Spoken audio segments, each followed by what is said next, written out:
अपना ईमान मजबूत करो। आज ईमान के लुटेरे बहुत घूम रहे हैं। आज मोबाइल का जमाना है, बहुत से अहले हदीस गुमराह तरह तरह की बात अपने मन की मोबाइल में फैला देंगे और नीचे लिख देते हैं अल हदीस, बुखारी की हदीस, मुस्लिम की हदीस, और बात उनके मन की होती है। अब आदमी देखता है तो कहता है अरे ये तो बुखारी शरीफ में है, अरे ये तो मुस्लिम शरीफ में, और ये देख करके मुसलमान गुमराह हो जाता है। ऐ लोगों, जब ऐसी बातें मोबाइल में देखो तो खुद न मानो, बल्कि अपने इमाम से पहले उसकी तस्दीक कराओ, अपने मदरसे के मौलाना से तस्दीक कराओ। ये ज़माना बड़ा पुरफतन ज़माना है, इसलिए अल्लाह ताला इस दौर के फितनों से हमको आपको बचा ले तो बहुत बड़ी बात है। इमाम गज़ाली ने कीमियाए सादत में लिखा है कि फ़कीरों की एक जमात जंगल गई, अल्लाह अल्लाह करने वाले फ़कीर जंगल गए तो जंगल में देखा कि एक पेड़ के नीचे एक आलिम साहब बैठे अल्लाह अल्लाह कर रहे हैं। फ़कीरों ने कहा रे आप आलिम हो, आपकी जगह जंगल नहीं है, आप किसी बस्ती में जाओ और दीन की बातें लोगों को बताओ। ये जंगल हम फ़कीरों की जगह है, हम फ़कीर लोग बैठ के इसके अंदर अल्लाह अल्लाह करेंगे, तुम आलिम हो, आलिम का काम है कौम में जा करके दीने रसूलुल्लाह को फैलाना, जाओ। तब उस आलिम ने जवाब दिया था, कहा था सही कहते हो, लेकिन अब कौम के अंदर रहकर, बस्ती में रहकर अपना ईमान बचाना ही मुश्किल हो गया, इसलिए मैंने जंगल पकड़ लिया। तो ईमान बचाना बहुत मुश्किल काम है, और जिसका ईमान बच गया समझ जाओ दुनिया में भी कामयाब, आखिरत में भी कामयाब। इसलिए ईमान बचाने की कोशिश करो। ईमान के लुटेरे बहुत घूम रहे हैं। अभी हजरत अल्लामा मिसबाहुल हक साहब ने नबी के पसीने की बात की। आज बहुत से कहते हैं इंसान वो भी थे, इंसान हम भी हैं। उनकी बराबरी कोई कर सकता है? हजरत अनस के घर सरकार की दावत हुई। अनस के घर सरकार लेटे थे, खाना खाने के बाद पसीना बहा तो उस अनस की माँ उम्मे सुलैम उठी और हुजूर का पसीना पोंछ पोंछ के शीशी में रखने लगी। हुजूर की आंख खुली, फरमाते मा तफ़अली या उम्मा सुलैम, उम्मे सुलैम क्या कर रही हो? तो उम्मे सुलैम ने कहा था ना जालो अर्क़का फ़ी तीबिना, अल्लाह के रसूल हम आपका पसीना ले जाकर अपने खुशबू में मिलाते हैं। सुभान अल्लाह, आपका पसीना ले रहे हैं। ये सहाबिया का अकीदा कि नबी का पसीना खुशबू में। उम्मे सुलैम नबी का पसीना लेकर गई। एक लड़की की शादी हुई मदीने मुनव्वरा में, दुल्हन बनी। तो उम्मे सुलैम ने उस दुल्हन को मार्केट का इतर नहीं लगाया, बल्कि नबी का पसीना लगा दिया। तो रवायतों में है कि वो दुल्हन दुनिया में जब तक जिंदा रही उसके बदन से इत्र और मुस्क गुलाब की खुशबू निकलती रही, जब तक जिंदा रही। फिर उससे जो लड़के पैदा हुए लड़कों के बदन से भी खुशबू निकलती रही। फिर लड़कों के लड़के जो पैदा हुए उनके बदन से भी जिंदगी भर खुशबू निकलती रही। रवायतों में आता है कि 7 नस्लों तक नबी के पसीने की वजह से उस दुल्हन की नस्लें महकती रही। ये नबी का पसीना है। इसीलिए आला हजरत इमाम अहले सुन्नत फरमाते हैं कि वल्लाह जो मिल जाए मेरे गुल का पसीना, क्या बात है, वाह वाह। वल्लाह जो मिल जाए मेरे गुल का पसीना, मांगे न कभी इतर न फिर चाहे दुल्हन फूल। माशाअल्लाह माशाअल्लाह। ये नबी का पसीना है। लेकिन कहा था जय वो उन्होंने इंसान रहा, मुँह इंसान रहा। पसीने की बराबरी आप नहीं कर सकते। ये सहाबा का ईमान था कि नबी का पसीना ले जाके लगाते थे खुशबू में, ये ईमान ही तो था उनका। हर नबी महका करते थे, हजरत यूसुफ अलैहिस्सलाम भी महकते थे। इसीलिए जब हजरत यूसुफ अलैहिस्सलाम जंगल में गए थे बादशाह बनने के बाद, और जुलेखा मिस्र की जंगल में एक पेड़ के नीचे बैठी रो रही थी हजरत, और रोते रोते नाबीना हो गई थी, बूढ़ी हो गई थी। हजरत यूसुफ जब घोड़े पे सवार होकर के मिस्र की जंगल में सैर के लिए गए तो यूसुफ अलैहिस्सलाम की खुशबू जुलेखा तक पहुंच गई, और खुशबू से यूसुफ को पहचान लिया। तब जुलेखा ने एक बोली बोली थी, जुलेखा की बोली कुरान करीम 12वां पारा में अल्लाह ने नकल फरमाया है। यूसुफ अलैहिस्सलाम की खुशबू सुनकर के जुलेखा ने कहा था, सुबहान मन जालल अबीद मुलूका, पाक है वो परवरदिगार जिसने यूसुफ जैसे गुलाम को बादशाही अता फरमा दिया। अल्लाह अल्लाह। गुलाम थे लेकिन अल्लाह ने इन्हें सल्तनत अता कर दी। व सुबहान मन जालल मुलूक अबीदा, और पाक है वो परवरदिगार जिसने मुझ जैसी मलका को नौकरानी बना दिया। जब जुलेखा की बोली यूसुफ अलैहिस्सलाम ने सुना तब जुलेखा के पास हजरत यूसुफ तशरीफ ले गए। पूछा था, जुलेखा क्या हाल है?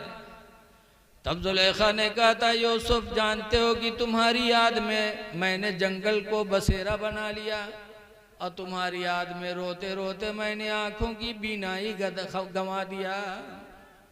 जवानी चली गई, बुढ़ापा आ गया यूसुफ, आंखों की बीनाई खो दिया मैंने तुम्हारी मोहब्बत में रोते रोते। तब यूसुफ अलैहिस्सलाम ने कहा था, जुलेखा मेरे लायक कोई खिदमत हो तो बताओ। तब जुलेखा ने कहा था, यूसुफ जिस खुदा ने तुम्हें गुलामी से निकाल कर मिस्र का बादशाह बनाया है, उसी खुदा से दुआ कर दो कि अल्लाह ताला हमारी गई हुई आंखों को वापस फरमा दे कि मैं जी भर के तुमको देख लूं। यूसुफ अलैहिस्सलाम ने दुआ मांगी तो अल्लाह ने यूसुफ अलैहिस्सलाम के वसीले से जुलेखा की आंख को वापस फरमा दिया। ये बैलवन से कहा कौन अंधा के लिए दुआ मांग दे वो के आंख वापस आ जाए। इंसानों में भी बैल होते हैं, हमारे एक तो बैल जो सड़वे टहरत हो तो हइये हैं, और हमरे तुमरे में यहाँ बैल बहुत से मौजूद हैं। हमारे उधर नवाबगंज के पास फिर बितनी एक जगह है, वहाँ एक मदरसा चलता है, बहुत बड़े आलिम उसको चला रहे थे हजरत अल्लामा कारी अली हसन फारूकी अलैहि रहमा। मदरसे में देहात ही के बच्चे आते हैं, शहर के बच्चे तो कॉलेज में जाते हैं, तो देहात के बच्चे उसमें पढ़ते थे। कारी अली हसन साहब पान खाए टहल रहे थे, थूकने का मौका आया तो एक बच्चे से कहा, है बेटा जाओ कमरे से उगलदान उठा लाओ। अब वो देहात के लड़का उगलदान कहा जाने कौन मेरे होते, उगवा कमरा में से ढूंढ के चलाओ, कहीं सुमा उगलदान नहीं है। हजरत ने बताया उसी में रखा, जा तो दोबारा फिर गया, फिर चला, वो पहचानते नहीं रहे। आप लोग जाना तो कि नहीं जाना था? हैं? वो लड़के में रखा है अल्मुनियम या स्टील का गोल गोल ऐसे बर्तन होता, ऊपर फैला रहता, नीचे भी फैला रहता, बीच में कम होता है, वो थूकने में आता है, उसमें थूका जाता है। बड़े बड़े लोग रखे रहते हैं, बार बार कौन जाएगा, थूकते रहते हैं। तो हजरत ने फरमाया उगलदान उठा लो, तो 2 दफा गवा कहीं सुमन आई है। तिबारा हजरत गए कहीं, देखो दो गोल गोल जो रखा है वही हो उगलदान रे, उका उठा लो। जब गवा उका उठाए देखे तो कहते हजरत माँ कोनो सार थूक मारी से। तो हजरत कहीं बेवकूफ कहीं के ला इधर थूके खातिर है ये तो थूकी नो में तो कहूँ चाय पी बैठ के कोई कहते में हजरत कोनो थूक मारी से। तो इंसानों में भी बैल होते हैं। जुलेखा की आंख वापस आ गई, यूसुफ अलैहिस्सलाम ने दुआ मांगी। फिर कहा, है जुलेखा मेरे लायक और कोई सेवा हो तो बताओ। तब जुलेखा ने कहा था, यूसुफ उसी खुदा से दुआ कर दो कि अल्लाह ताला मेरी जवानी वापस फरमा दे। यूसुफ अलैहिस्सलाम ने दुआ मांगी तो जुलेखा की जवानी अल्लाह ताला ने आनन फानन फौरन वापस फरमा दिया। जुलेखा जवान हो गई। और मेरे लिए कोई खिदमत? यूसुफ अलैहिस्सलाम ने जब पूछा और कोई खिदमत, तब जुलेखा ने कहा था यूसुफ, तीसरी हसरत यह है कि तुम मुझे अपने निकाह में कबूल कर लो, मैं तुम्हारे साथ रहना चाहती हूँ। हज़रत यूसुफ अलैहिस्सलाम ने जुलेखा की वो ख्वाहिश भी पूरी की और अपने निकाह में उन्हें ले लिया। पता चला अंबिया के दर्जे बहुत बुलंद हैं। जुलेखा ने पहचाना था तो यूसुफ की खुशबू से पहचाना था। इसलिए अकीदा रखो कि हम नबी की तरह कभी हो नहीं सकते, जब नबी की औरतों की तरह नहीं हो सकते। 11 औरतें नबी के निकाह में आई तो उन औरतों के दर्जे इतने बुलंद हो गए कि दुनिया की कोई औरत उनके बराबर हो ही नहीं सकती। अल्लाह ताला ने कुरान करीम में फरमाया, या निसा नबी, ए नबी की औरतों, लस्तुन्ना काहदिम मिनन निसा, हरगिज हरगिज तुम्हारी तरह दुनिया की कोई औरत नहीं हो सकते, या हरगिज हरगिज तुम दुनिया की किसी औरत की तरह नहीं हो सकती। तो ऐ लोगों, ईमान अपना सलामत रखो।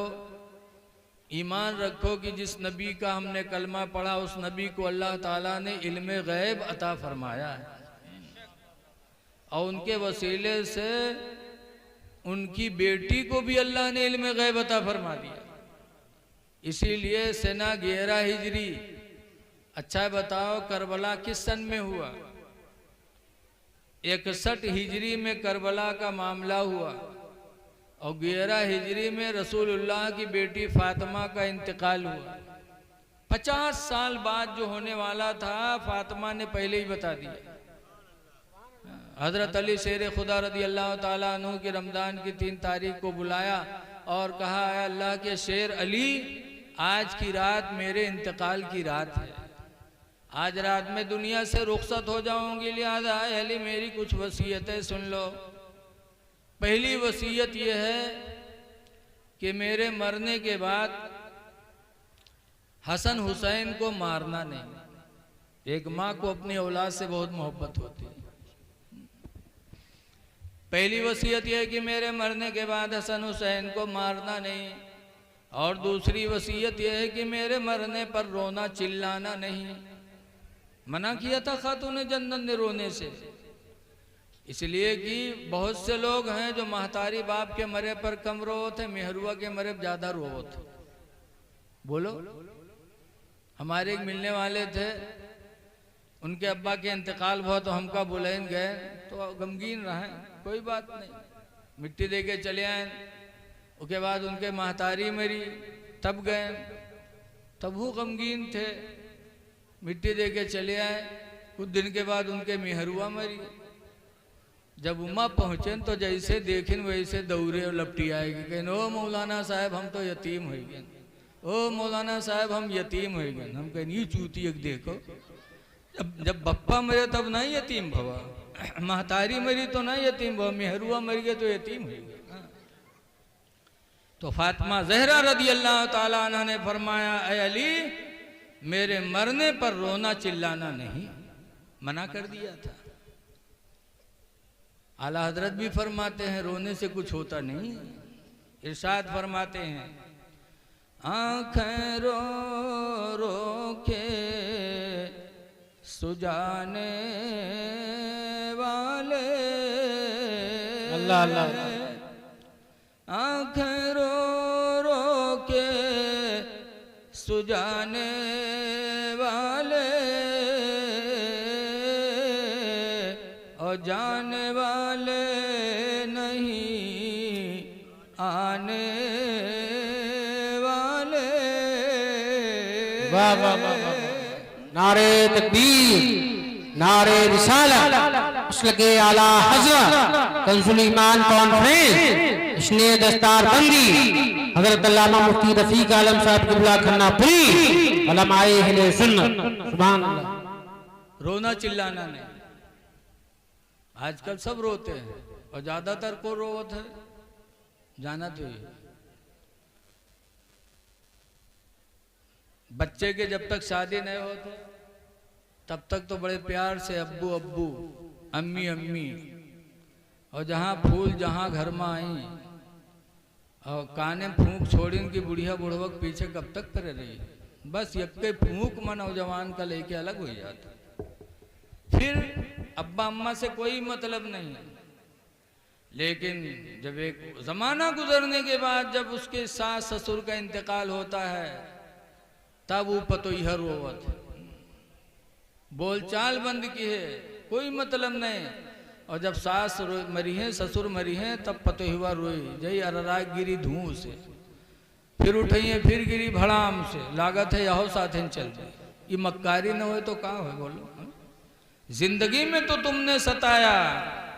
ऐसे लड़का जब तक बाप खाने वाला है तब तक नहीं पूछता, और जब बाप अस्पताल में होता है, गले से खाना नहीं जाता, आखिरी वक्त होता है, तब वही नौजवान लेके दूध घुसेरी चम्मच से, तो बाप का दिल नहीं जलता है कि जब मैं खाने लायक था तब तूने कोई तवज्जो मेरी तरफ नहीं किया। हाय अफसोस जब आज मेरे हलक से कुछ नहीं जा रहा है तब तुम मुझे दूध पिला रहा है। ऐ लोगों, रहते दुनिया अपने माँ बाप को राजी करने की कोशिश करो। बहरहाल फातिमा ज़हरा ने कहा मेरे मरने के बाद रोना चिल्लाना नहीं, सीटी बंद कर दो भैया माइक वाले। और तीसरी वसीयत किया, जिसको गौर से सुनिएगा। तीसरी वसीयत किया था फातिमा ज़हरा ने कि अली मेरे मरने के बाद एक तंदुरुस्त औरत से शादी कर लेना, जिससे एक लड़का पैदा होगा, उसका नाम अब्बास अलम बरदार होगा। कुछ दिनों के बाद मेरे बेटे हुसैन पर करबला में तकलीफें आएंगी तो मेरे बेटे हुसैन का अब्बास मददगार बनेगा। हाय हाय हाय। ये फातिमा ज़हरा वसीयत कर रही है 50 साल पहले। बताओ, 11 हिजरी में जा रही दुनिया से और 50 साल के बाद करबला का मंजर होने वाला है, फातिमा ज़हरा वसीयत कर रही है। और 5वीं वसीयत किया कि जब मेरा जनाजा लेके चलना तो खुला लेके न चलना, मेरी जनाजे पे चादर डाल देना। हजरत अली कहते हैं फातिमा अभी तक किसी के जनाजे पे चादर नहीं डाली गई, तुम चादर के लिए कह रही हो? खातून जन्नत ने कहा था कि अली जिंदगी गुजर गई, किसी अजनबी शख्स ने मुझे नहीं देखा, तो मैं नहीं चाहती कि मेरे मरने के बाद मेरे जनाजे को कोई अजनबी शख्स अपनी निगाह से देखे। इसलिए मैं चाहती हूँ कि मेरे मरने के बाद मेरे जनाजे पे चादर डाल देना। तभी से चादर का इजाद हुआ। 5वीं वसीयत, काली जब मुझे कब्र में रखना तो एक पर्ची फला जगह रखी, वो मेरे कब्र में रख देना, लेकिन पढ़ना नहीं। कहा क्यों? कहा उसमें एक राज की बात है। हजरत अली ने कहा कि राज की बात है, हमें नहीं बताओगी फातिमा? बताओ फातिमा, खुदा के वास्ते बता दो वो राज की बात है क्या पर्ची में जिसको कब्र में रखने के लिए कह रही हो?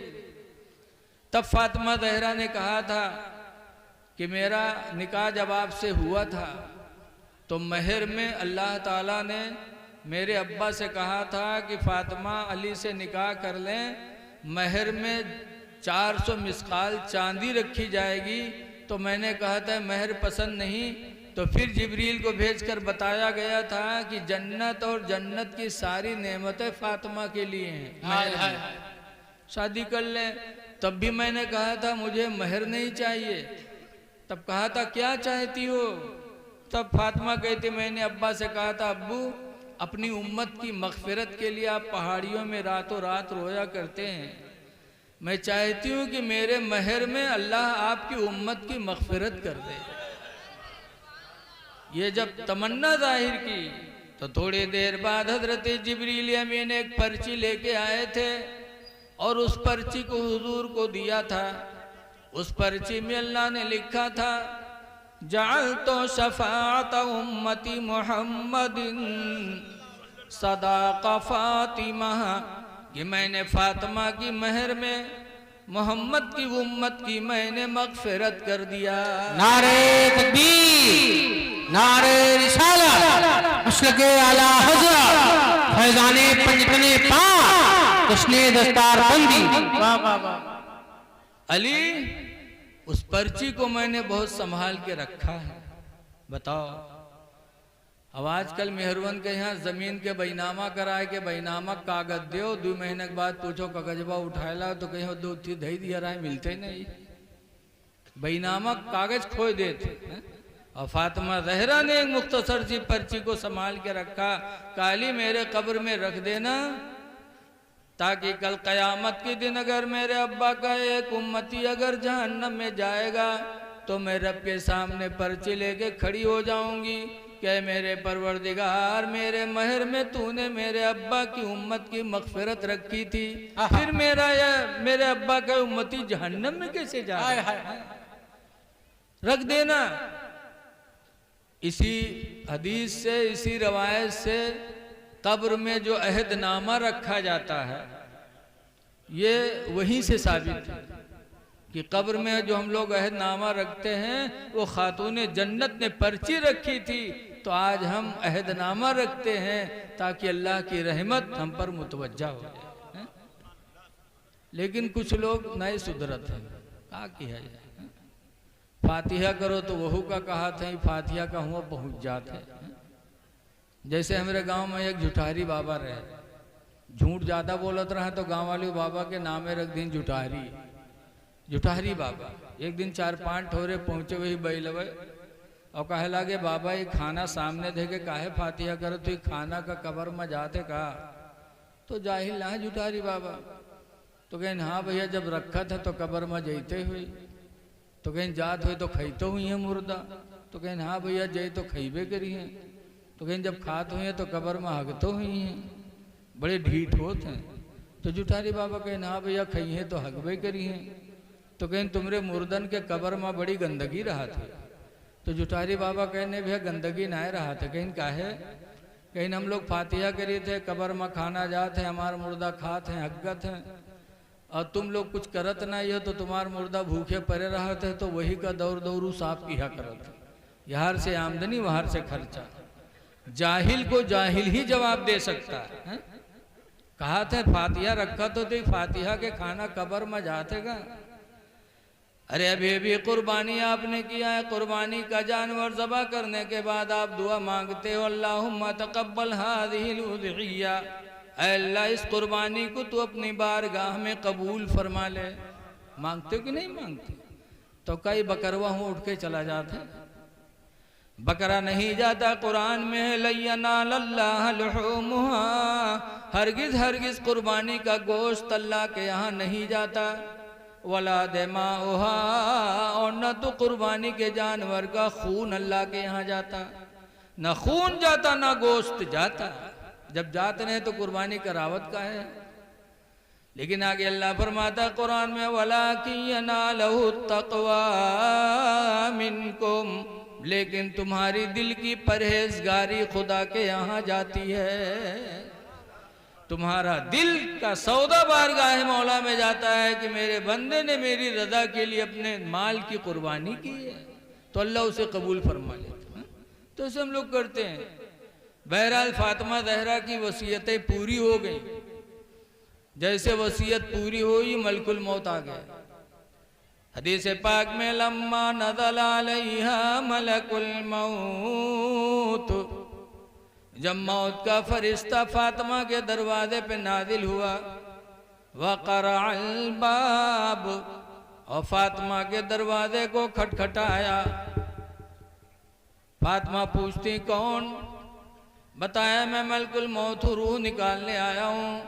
तो फातिमा ने कहा था कि जिंदगी गुजर गई, किसी अजनबी ने मेरा चेहरा नहीं देखा, इसलिए मैं नहीं चाहती कि आखिरी वक्त मलकुल मौत मेरा चेहरा देखे। फातिमा ने दरवाज़ा नहीं खोला, मलकुल मौत वापस चला गया। हदीस में फ़क़बदल्लाह रूहहा, तो खुद अल्लाह ने फातिमा की रूह को कब्ज़ फरमाया। फातिमा रुखसत हो गई 11 हिजरी में। और फातिमा के इंतकाल के बाद हजरत अली ने एक शादी किया एक तंदुरुस्त औरत से, फिर उससे हजरत अब्बास पैदा हुए। जैसे फातिमा ने कहा था वैसे वो पैदा हुए।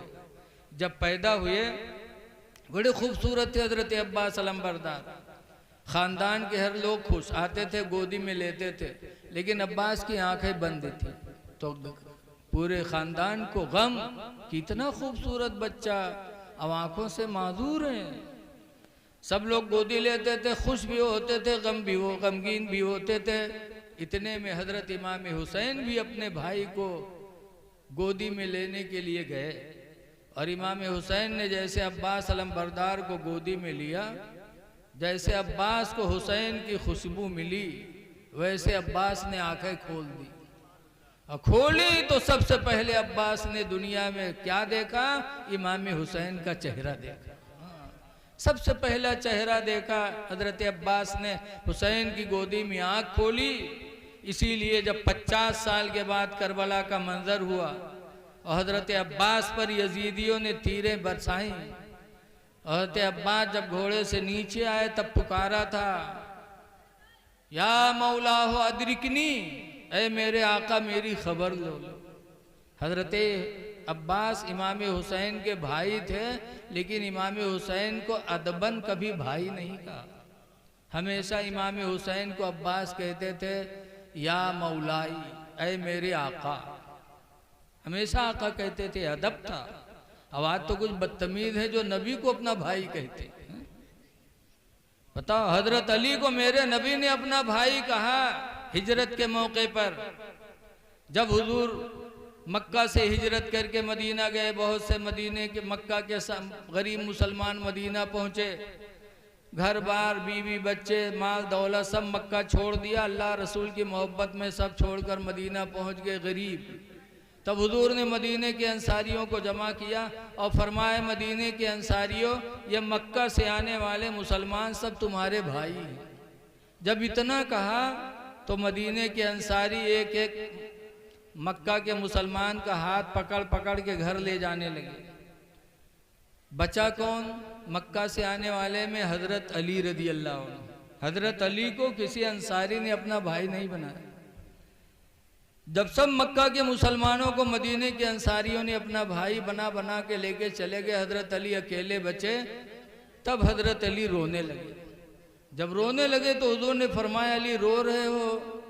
तो अली ने कहा था, क्यों न रोऊं या रसूल अल्लाह, मक्का से आने वाले सारे मुसलमानों को मदीने के अंसारियों ने अपना भाई बना लिया और हमको किसी ने अपना भाई नहीं बनाया, मैं क्यों न रोऊं?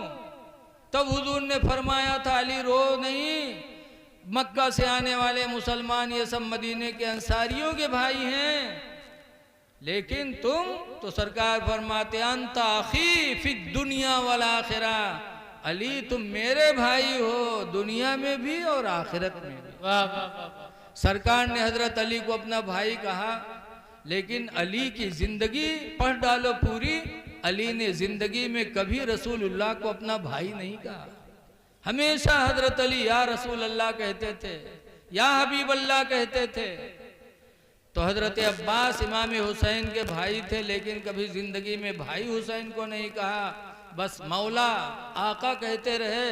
लेकिन जब करबला में यजीदियों ने उनके जिस्म को छलनी कर दिया, घोड़े से नीचे आए, तब पुकारा था, या मौला हो अदरिकनी, ऐ मेरे आका मेरी खबर ले लो। तब इमाम हुसैन गए थे और गोद में इमाम हजरत अब्बास को उठाया था। उस वक्त इमाम हुसैन ने कहा था, अब्बास तुम मेरे भाई हो, लेकिन जिंदगी गुजर गई, तुमने मुझे अपना कभी भाई नहीं कहा। मौला आका कहते रहे, ऐ अब्बास मेरे कान तरस रहे हैं, कम से कम आखिरी वक्त है, अपनी जबान से मुझे अपना भाई तो कह दो। तब अब्बास ने कहा था, या अखा हो अदरिकनी, ऐ मेरे भाईजान मेरी खबर ले लो। उस